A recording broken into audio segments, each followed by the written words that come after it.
dalawang to.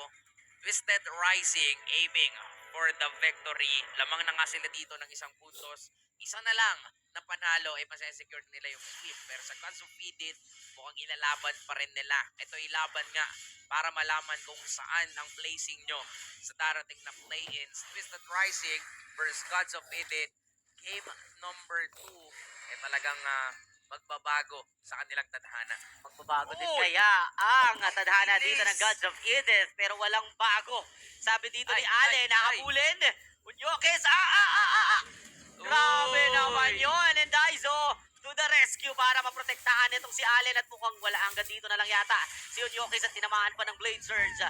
Dalawang maagang aksyon ang ginawa doon na netong ni Allen. It's an XP Kalea, ladies and gentlemen. Welcome to MDL Philippines Season 5 Kalea, and we welcome ng maganda yan ni Kuya Allen. First Grabe. blood, nakuha niya agad ang buhay ni God Raiko. Galing din mag-hype ni Allen no? First hero, first appearance ng hero, tapos siya pa yung makakakuha ng first blood. And dalawang play kagad yung nagawa niya doon by surviving also after the mess he created. Medyo nagano din, no? Dalawang isip din si Onyokis if the type niya ba talaga. Na-force yung flicker nilang dalawang, kaso lang ganda rin kasi ng respo dito ng Twisted Rising. So 2-0 agad-agad, pwedeng sila nga agad yung mag-control dito ng early game. And medyo mainit ang mata ng Gods of Edith kay Kuya Allen. Nakikita dun sa may bandang itaas, pero hindi nila itutuloy. Kaso nga lang, binitawan ng Gods of Edith yung pwesto sa gitna. Ayun, di ba? Mas may advantage dito sila Carl. Mukhang makakakuha nga ng advantage sila Carl. And Talaga. Carl right now is waiting for Waffle, pero dahil nandoon si Raiko, si God Raiko na lang ang kanilang pinuntahan at sa kanila sinimulan itong turtle. Meron din Feathered Airstrike na kinumit na doon. What a beautiful pick-up agad-agad na mga galing kay Daizo. Kanina pa yan yung mga mabibilisang trabaho mula sa Twisted Rising. Doon nahihirapan, dumiskarte itong Gods of Eden at dinidiskartehan na yung turtle. Si Play, ang makakanakaw ng bagong doon, pero maghihiro ngayon ang bawi ng Twisted Rising. Puladong-pulado si Unyokis, first distraction. Uy, hindi naman! Sabay sinibat pa. Patay doon si Unyokis, mga kaibigan, siguro makakakuha ng kill. Atras na lang din ang call dito ng dalawang members pa ng Gods of Edith. A kill over a turtle. At ngayon, hindi pa tapos yung laban. Part 2. Dito walang Waffle, pero meron lang din ang mga Crimson Beacon plus the Flicker. So mabubuhay si Waffle. And actually, gusto ko i-comment yung ginawa ni Onyokis sa pag-zone out dito kay Kuya Carl. That gave way para sa Gods of Edith na kahit papano may makuha sila. Kaso nga lang, since yung Kalea ay napakahirap din talagang kalaban, wala naabutan at naabutan pa rin sila dito. Nakakuha pa rin ng kills ang Twisted Rising. Plus, siguro, di ba, yung map awareness siguro. Pero may low health, tinamaan ng sipat, rekta responde mula kay Kuro. Ang bilis ng mga pangyayari. And hindi siya basta nag-teleport doon. Minake sure niya muna na well cleared yung kanyang gold lane para hindi makakuha ng advantage. Etong si Nezia. Though, dahil naging matiwasay yung tahimik yung lane ni Nezia kanina, ang aga ng Hunter Strike niya. Oo nga, no? So, mas magiging maaga din agad yung possible pagpunta niya sa mga team fights. And for Gods of Edith naman, nakikita natin dito, Blade of Emphasis, hindi piliin ni Flay. So, gusto niya talaga makapatay dito mula sa Twisted Rising. At isa pa, kailangan ding kumonekta ng mga sipa ni God Raiko para mas ma-maximize nila yung Blade of Emphasis. Ayan na, yung mga sangkap sa damage nila nandyan na pare. Nandyan na yung Hunter Strike, nandyan na yung Blade of Heptasis. All they need right now is the proper play para magamit. Kumbaga may gamit ka nga, pero walang nangyayari. So how are you gonna maximize those items? And Twisted Rising, tahimik lang yung lineup nila dito pero nakakatakot din yan. Mid to late game, this is Farsa, this is also a Moskov. Na talaga nga namang ang bilis ng responde, napakasakit ng damage. So, kailangan din maging maingat pa rin dito ng Gods of Edith sa mga pusukan. Tama ba? Nasisipahin nyo si Yusuke. Tamang-tama lang kasi maaga nilang natunaw yun. Pero si God Raiko ang magiging kapalit. Pero masyadong masakit yung ginagawa sa likuran nila Waffle Allen. Mabilitang umatras. Flicker incoming in. Unyokes umawi. May life steal. May regeneration. At may tulong na magagaling doon kay Carl. Carl gets the kill but that will open the turtle pit for the Gods of Edith. At nakakuha pa actually dito itong si Kuro ng spasyo dun sa ibaba. But then again, nabigyan naman ng pagkakataon ng Gods of Edith na kumuha ng isang turtle. And yun yung nagagawa nilang trade dito sa laban na to.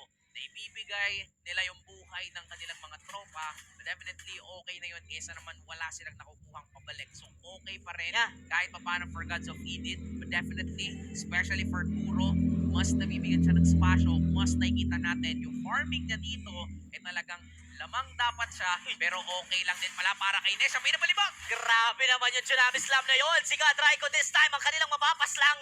Walang sipang mangyayari. Si Carl na dodge yung fracture na nanggaling sa Gods of Edith.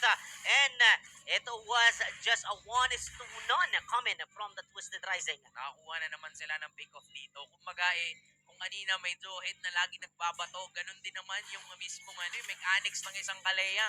Set up agad, hain agad sa mga tropa, at first lang din agad mula sa Twisted Rising. Parang nakakaaning yun, no? Tinatumbling ka sa ere, parang nagdadasal, mabubuhay pa ba ako dito?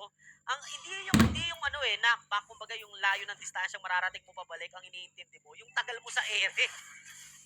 Doon yun yung mahirap dito for Gods of Eden, lalong-lalo na si Nesha lang yung naka-purify. Diba? Yung iba sa kanila, hindi naman sila mabubuhay dyan 3-man knock up pa naman kanina, no? But Nesias, so far, okay yung kanyang nagiging laro dito as long as he's safe. Nakakapag-stack yung Granger at total may item na rin siya at ngayon i-burst down na naman yung Oya Pakat sinipak. Nesia, speaking of, siya yung nakakuha ng kill at mukhang magsisimula na mag-online ang Granger na to. Grabe nga talaga kasi nakakuha naman siya ng magandang farm. Kahit na patuloy nating nakikitang responde si Kuro, mas nakakuha din naman ng spasyo itong si Nesha. Kasi nga, yung mismong focus and attention ng Twisted Rising nandun sa ibang miyembro ng Gods of Eden. Pero ito na naman yung Turtle. Ganda ng pwesto ni Raimo Ganda ng pwesto niya. Kita? Si Allen ba yung pwede nilang bigyan? Sumiset up ng ganyan. Pero ganun din naman si Allen. Tumatalon pinapatama yung skills dun sa pader para makakita din siya ng opponents. Pero Gods of Eden will secure another turtle on their side at mukhang nabibigyan din talaga nila ng espasyo yung kanilang jungler. And the space is not enough para naman mabuhay pa si Yusuke. Returning the favor from the game number 1. Ganun na ganun yung ginagawa ngayon ni God Raiko dito kay Yusuke. Hindi nila sinasanto kung gaano katunat ang hero ng Twisted Rising. Napakasakit napakasakit talaga nung damage na meron dito ang Gods of Eden. And actually, natakot din naman ang Gods of Eden sa pagkakataon na yun kasi tinamaan sila ng sibat pero dun sa may bandang ibaba. Dun sa may bandang ibaba, may 1v1 pero naging 2 versus 1. Sabay sibat ni Kuro. Nakakuha ng isang kill. Akala ni Flay 1v1 lang pero dumating kasi itong si Kuya Carl at nabalibag na naman. Teka lang, biglang nagulo ang mundo dito ng Gods of Eden. Back-to-back outplay coming in mula sa Twisted Rising.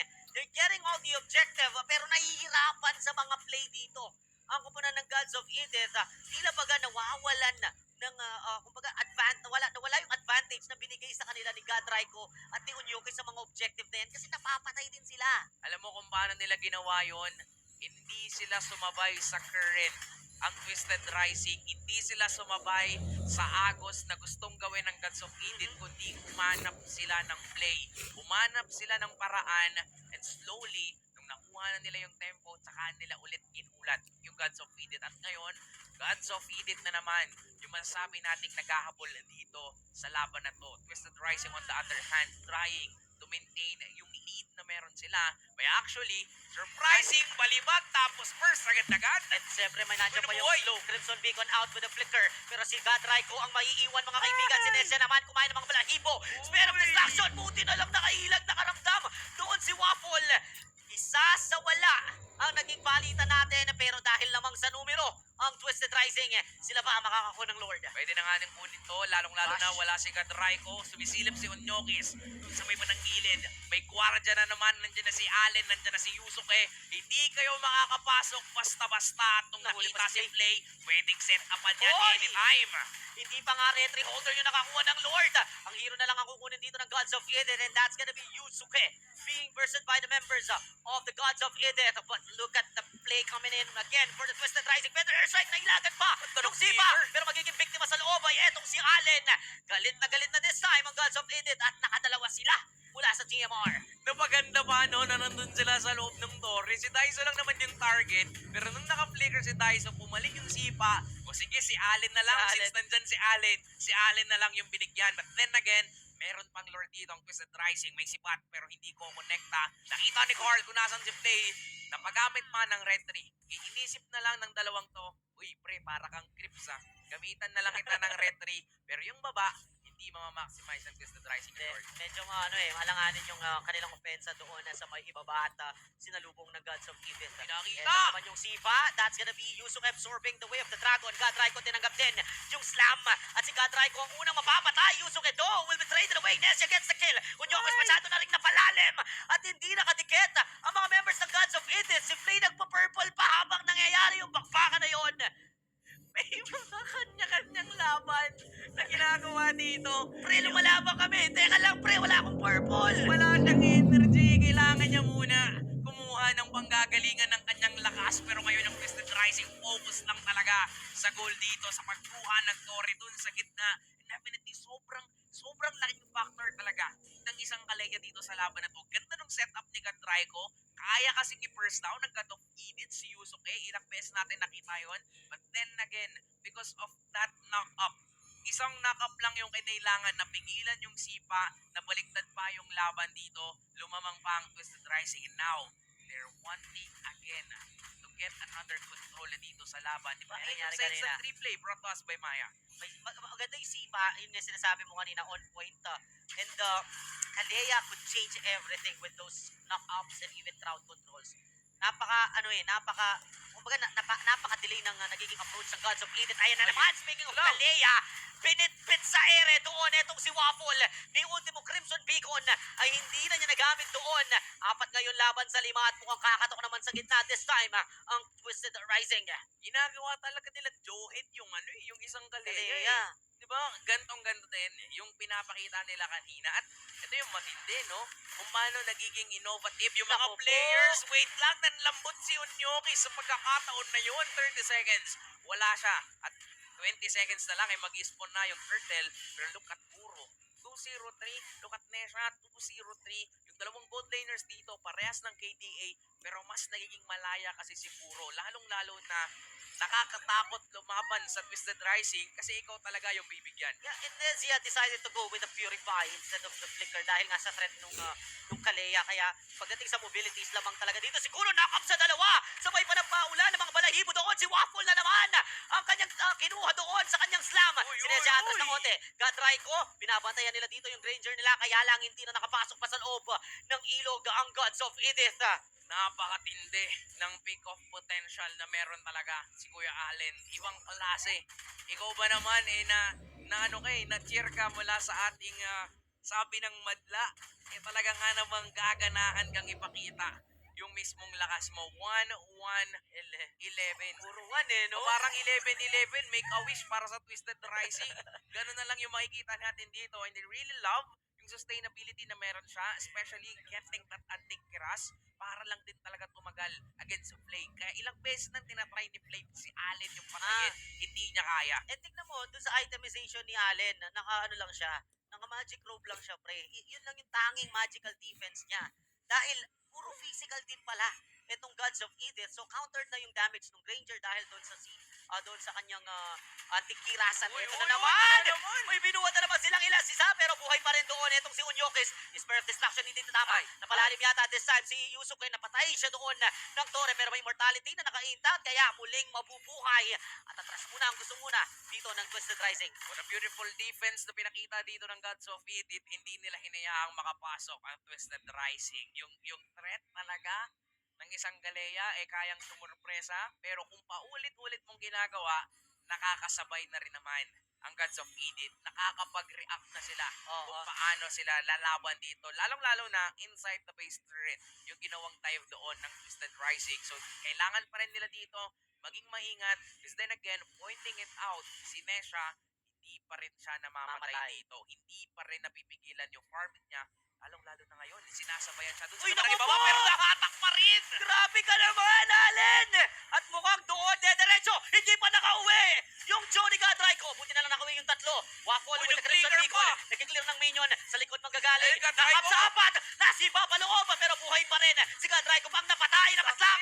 Din si Onyokis, Deja with the wind chant protecting his body against Kuro. Atras muna ang call ng Twisted Rising at tutungo sila dito sa may gitna. Dalawa ang dumidepensa sa Goddess of Edith. At kaya pa bang tapusin o kaya na bang Tapos kunin? to. At yan na nga. It's a 2-0 for the Twisted Rising.